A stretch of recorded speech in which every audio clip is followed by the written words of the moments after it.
శ్రీమాత్రే నమః.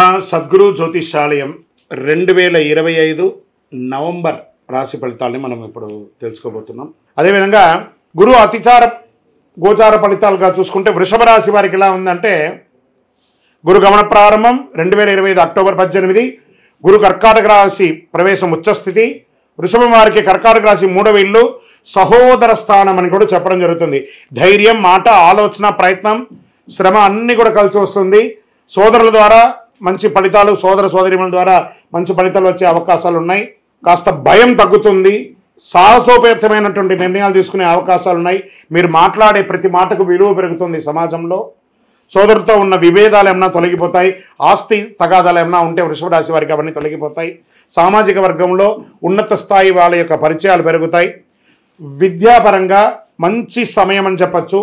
మంచి గురు భగవానుని యొక్క దృష్టి కారణంగా మంచి మీరు కోరుకున్న చోట యూనివర్సిటీలో చదువులు రావడం, లేదా చదువుకున్న వారికి క్యాంపస్ సెలక్షన్ లాంటివి వచ్చే అవకాశాలు బాగా ఉన్నాయి. మిత్రుల ద్వారా కూడా సహకారం పొందే అవకాశాలు చాలా ఉన్నాయి. సో ఎంత స్పీడ్గా వస్తుందో ఫలితం అంత త్వరగా కూడా తగ్గే అవకాశాలు ఉన్నాయి. కాబట్టి ఉన్నప్పుడు దీపం ఉన్నప్పుడే ఇల్లు చక్కదిద్దుకోవాలంటారు చూసారా. మంచి మంచి ప్రయత్నాలు చేయండి, సాధించండి. మాటలో కాస్త అదుపు ఉండాలి, కఠినత్వం ఉండకూడదు. ఆత్మవిశ్వాసం పెరిగినట్టే పెరిగి తగ్గుతూ ఉంటుంది. దాన్ని మీరు చూసుకుంటూ ఉండండి. 2026 మే నుండి గురు గమన స్థిరత్వం పొందుతాం కాబట్టి అప్పటి నుంచి మీరు నిలకడగా ఉంటారు. గురు భగవానుడు 9వ స్థానాన్ని చూస్తున్నారు కాబట్టి పుణ్యకార్యాలు, తీర్థయాత్రలు, గురుభక్తి లాంటివి, దీక్షలు తీసుకోవడాలు అన్నీ జరుగుతుంది. మీరు చేయవలసినటువంటి పరిహారం గురు భగవానునికి పసుపు పుష్పంతో పూజించడం, పసుపు వస్త్రం ధరించడం, నువ్వుల నూనెతో దీపం వెలిగించడము, దత్తాత్రేయ స్వామి వారిని పఠించడం చాలా మంచిదని కూడా చెప్పడం జరుగుతుంది.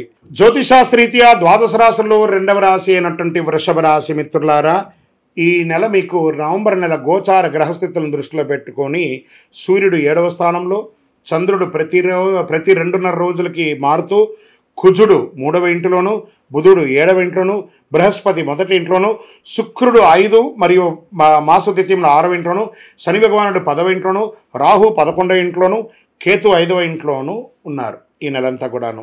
ఈ నెల మీకు గోచార గ్రహస్థితుల ప్రకారం రాశి ఫలితాలు ఎలా ఉన్నాయి అని అంటే, పనిలో స్థిరత్వం పెరుగుతుంది. ఉద్యోగస్తులకి ప్రమోషన్స్, బాధ్యతలు పెరుగుతాయి. ఉన్నతాధికారులు మీ కృషిని గుర్తిస్తారు, సమతుల్యం పాటిస్తారు.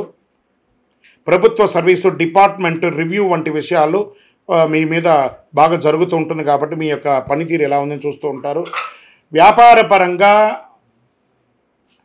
మీ యొక్క చతురత, మీ మాటలో చతురత ద్వారా మీరు విజయం పొందే అవకాశాలు ఉన్నాయి. కొత్త వ్యాపార భాగస్వాములు చేరుతారు. ఉత్పత్తులపై ఆకర్షణ పెరుగుతుంది. విదేశీయ లాభాలు, ఎగుమతి వ్యాపారాలు మెరుగ్గా సాగుతాయని ఉంది. ఒప్పందాలు అనుకూలంగా ఉంటాయని చెప్పచ్చు. మీ ప్రతిష్టకు గుర్తింపు లభిస్తుంది. సహచరులతో స్నేహపూర్వకమైనటువంటి బంధాలని పెంచుకుంటూ ఉంటారు. రాజకీయ నాయకులకి జనమద్దతు, గౌరవం, ప్రాచుర్యం పెరుగుతుంది. శని కర్మస్థానంలో ఉండడం వల్ల కార్యసిద్ధి ఆలస్యమైన నిశ్చయంగా గెలుపు పొందుతారు. కమిటీలలో సభ్యత్వం పలికి సూచన పెరుగుతుంది. విదేశీయ ఎగుమతి దిగుమతి వ్యాపారంలో ఉన్న వాళ్ళకి ఇది మిశ్రమమైనటువంటి ఫలితాలను కూడా చెప్పచ్చు. కానీ మంచి మంచి పరిచయాలు పెరిగే అవకాశాలు ఉన్నాయి. విదేశీ వీసా, పర్మనెంట్ వీసా దరఖాస్తు చేయడానికి ఇది అనుకూలమైనటువంటి సమయం. విద్యార్థులకి, రీసెర్చ్ చేసే వాళ్ళకి, క్రీడాకారులకి మిశ్రమమైనటువంటి ఫలితాలు ఉన్నాయి. పోటీ పరీక్షల ఫలితంలో ఉత్తమంగా కూడా ఉన్నాయని పెరుగుతుంది. క్రీడాకారులకు తమ ప్రతిభను చూసే సమయం. శ్రమిస్తే జాతీయ స్థాయి గుర్తింపు పొందుతారు. పరిశోధకులకు గ్రాంట్, ఫండింగ్ అవకాశాలు వచ్చే అవకాశాలు బాగా ఉన్నాయి. ఇంకా మహిళలకి, మీరు ఉద్యోగం చేస్తున్న వాళ్ళకి కానీ ఎంటర్ప్రైనర్గా ఉన్నటువంటి మహిళలకు కూడా ఇది ఒక మంచి సమయం అని కూడా చెప్పచ్చు. భార్యాభర్తల మధ్య సఖ్యత పెరుగుతుంది. వివాహం కోసం ఎదురు చూస్తున్న వాళ్ళకి మంచి సంబంధాలు రాబోతున్నాయి. వ్యవసాయదారులకి చాలా అద్భుతంగా ఉందని చెప్పచ్చు. పాల ఉత్పత్తి, వ్యవసాయ ఉపకరణాలు, విత్తనాలు లాభిస్తాయి. కొత్త పద్ధతుల ద్వారా సాగుతులు కొంచెం చక్కగా ఉంటుంది. మార్కెట్, రియల్ ఎస్టేట్ వారికి ఒక 70% బాగుంది అని కూడా చెప్పచ్చు. ఆస్తి కొనుగోలు యోగం మంచి అవకాశం ఉంటుంది. ఆరోగ్యం, పెద్ద పెద్ద సమస్యలు ఏం రావు కానీ చిన్నపాటి ఆరోగ్య సమస్యలు ఉన్నాయి. దాన్ని చక్కగా జనరల్ చెకప్ ఒకసారి చూసుకుంటే మంచిది. పసుపు రంగు సంపద, శాంతిని చూపించే రంగు మీకు చాలా కలిసి వస్తుంది. 6 అనే సంఖ్య మీకు అదృష్ట సంఖ్య అని చెప్పచ్చు. తూర్పు దిక్కు ప్రయాణాలు మీకు చాలా కలిసి వస్తుంది. బృహస్పతికి పసుపు ఒత్తులతో దీపం వెలిగించండి. మీ యొక్క కులదైవం దేవాలయంకి వెళ్ళి మీ వయస్సు ఎంత ఉందో అన్ని దీపాలని వెలిగించండి. ఓం హ్రీం గురవే నమః అని 108 సార్లు పారాయణం చేయండి. శుక్రవారం రోజున కనకదార స్తోత్రం, లక్ష్మీ అష్టకం లాంటిది చేయండి.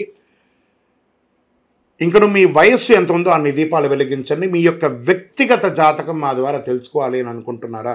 మీ పేరు, మీ date of birth, time of birth, place of birth మా యొక్క నంబర్ 9007777149కి వాట్సప్ చేయండి. మీకు మేము రిప్లై ఇస్తాం. విజయోస్తు. ఈ నెల నాకు ఎలా ఉంటుంది, వ్యాపారం ఎలా ఉంటుంది, ఉద్యోగం ఎలా ఉంటుంది, ఆరోగ్యం ఎలా ఉంటుంది, నాకు చదువు ఎలా ఉంటుంది, భార్యాభర్తల మధ్య సఖ్యత ఎలా ఉంటుంది, ఇవన్నీ ఒక మిలీనియం క్వశ్చన్స్.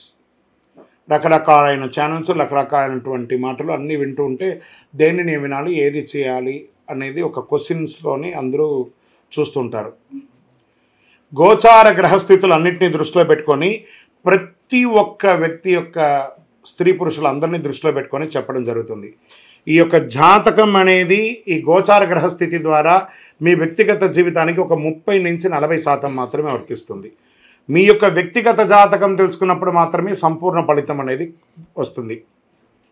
మళ్ళీ చెప్తున్నాను, జాతకం అనేది పడుతున్న వర్షానికి ఒక గొడుగు మాత్రమే, కానీ జాతకం జీవితం కాదు.